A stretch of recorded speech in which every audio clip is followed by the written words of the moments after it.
There's a feeling you've carried for a long time but never quite named. Not stress, not simple anxiety. It's the heaviness that settles in your chest when you've said yes too many times. The quiet ache that grows when you smile while something inside you says no. You call it being understanding, being patient, being the bigger person. But you know better. It's not kindness, it's erosion. Carl Jung spent his life descending into the deep places of the human psyche. He warned that what we refuse to face in ourselves will rule us from the shadows, and we'll call it fate. Most people imagine that our suffering comes from catastrophic events, but more often it comes from what we permit day after day. The small poisons, the subtle cuts, the boundaries we don't defend because we don't want to make things awkward. This video is not here to make you comfortable.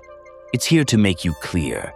We're going to name 7 behaviors you must stop tolerating, not because they're morally bad, but because they quietly dismantle your integrity, your identity, your connection to the self. They wear friendly masks: concern, humor, duty, love. And when you accept them once, they return. When you accept them often, they define you. If that knot in your chest knows what I'm saying is true, keep listening. By the end, you'll see exactly where your energy is leaking and how to call it back.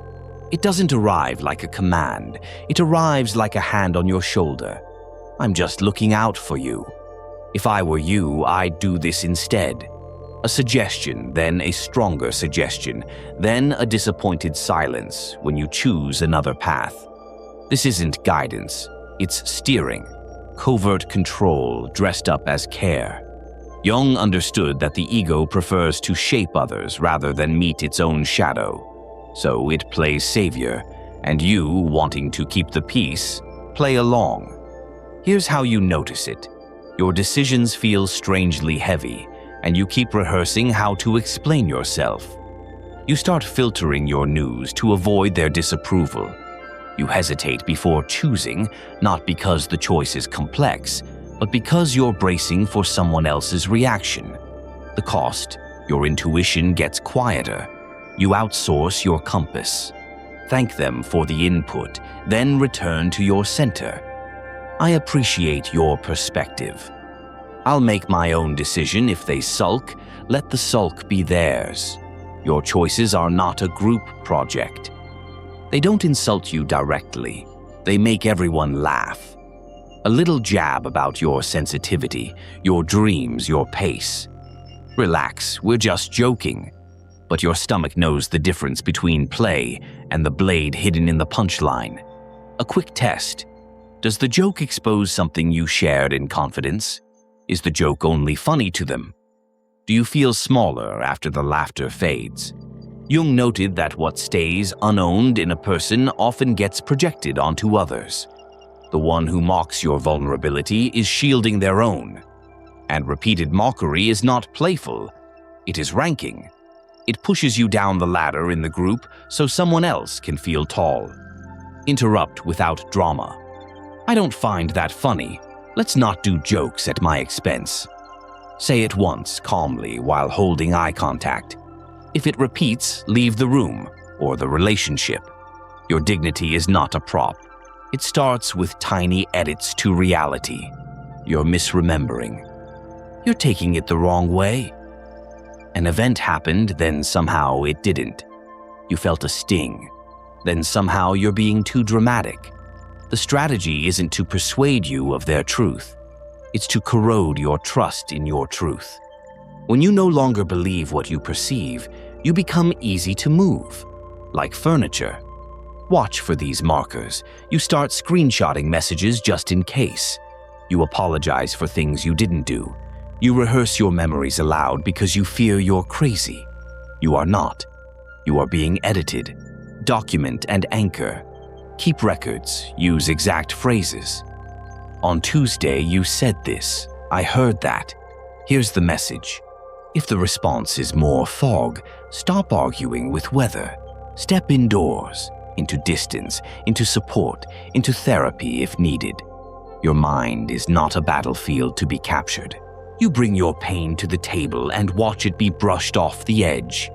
It's not that deep. Why are you always so sensitive? The hidden message, your inner world is an inconvenience. What happens next is quiet but devastating. You begin to pre-edit yourself. You speak in headlines rather than feelings. You use jokes to smuggle in your truth. You become easy but brittle. Jung warned that repressed material does not vanish. It returns in distorted forms, panic, numbness, bursts of anger you barely recognize. Buried feelings ferment. Name the pattern and set a rule. When I share how I feel, I need it to be taken seriously. If that's not possible, I'll stop sharing. Then practice self-validation daily. Name your emotion. Locate it in your body and give it language before you give it to anyone else. Your emotions are signal, not noise. No yelling, no insults, just deliberate nothing. No replies, no eye contact. Days of silence after a conflict. This is not cooling off. This is control through deprivation. Jung would call it a shadow tactic. Withhold connection to force compliance. Distinguish a timeout from stonewalling. A timeout is named and finite. I'm overwhelmed. I'll text you tomorrow by noon. Stonewalling is vague and weaponized. Silence with the door locked from the inside. It works because attention is oxygen. When it becomes currency, you start paying with your self-respect. Refuse the economy. If you need space, name the time frame. Stonewalling isn't acceptable to me. If they can't or won't, you protect your nervous system. Go for a walk, call a friend who actually answers, remove your worth from their calendar. You cannot bloom in a freezer. It sounds noble. I don't want to be selfish. So you carry, you cover, you give your last hour, your last dollar, your last breath, until your life belongs to everyone except you. 3 checks to catch it. You're proudest when exhausted. You secretly resent the people you help. You don't remember what you like when no one needs you. Jung wrote about the self as the true center of the psyche. When you orbit around everyone else's needs, you detach from that center. You don't become better, you become hollow. Treat your needs as real, not optional. Schedule non-negotiable care, sleep, movement, stillness, creation. Say no without thesis or apology. Generosity heals, martyrdom hides. The difference is whether your giving includes you.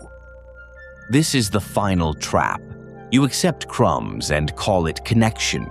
You tell yourself you're lucky to be tolerated. You shrink your voice so the room stays cozy.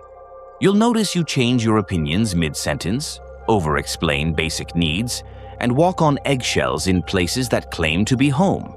That isn't belonging, that's performance. Jung warned that when we surrender the self to avoid loneliness, the psyche pays with a kind of living death. Not dramatic, not loud, just the daily dimming of who we are.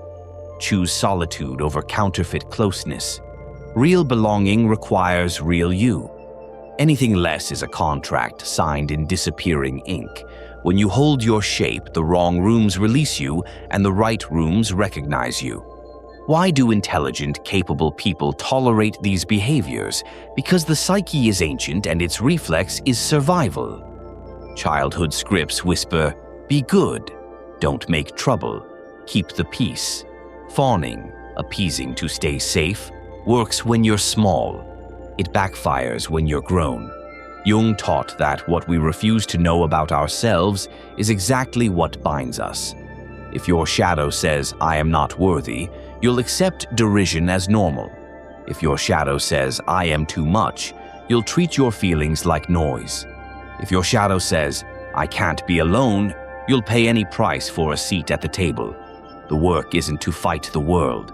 The work is to become so internally aligned that the world can no longer purchase you with fear.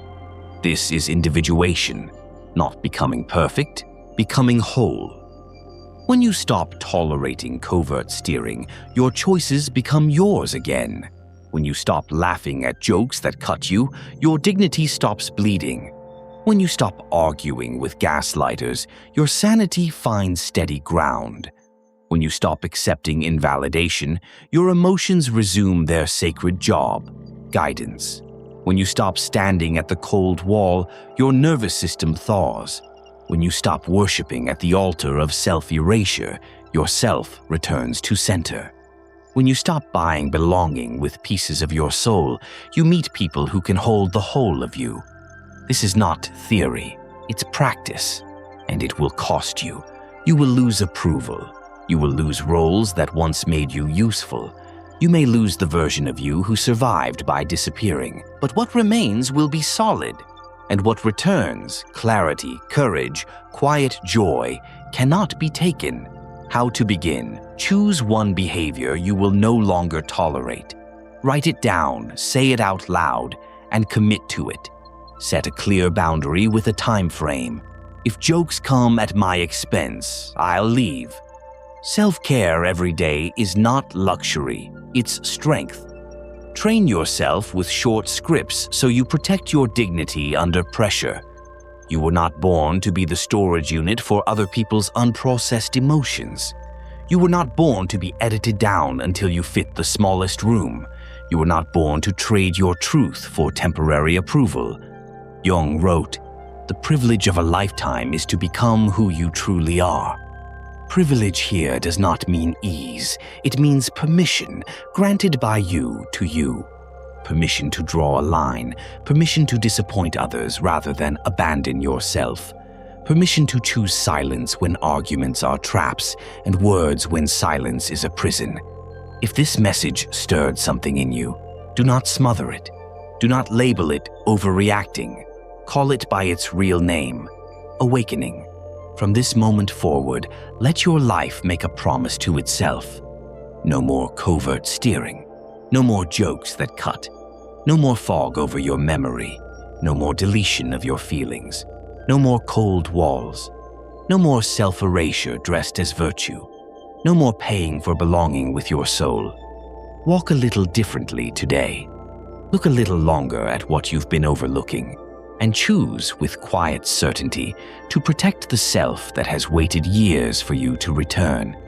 Because in a noisy world obsessed with performance, your truth is rare. Treat it like something golden.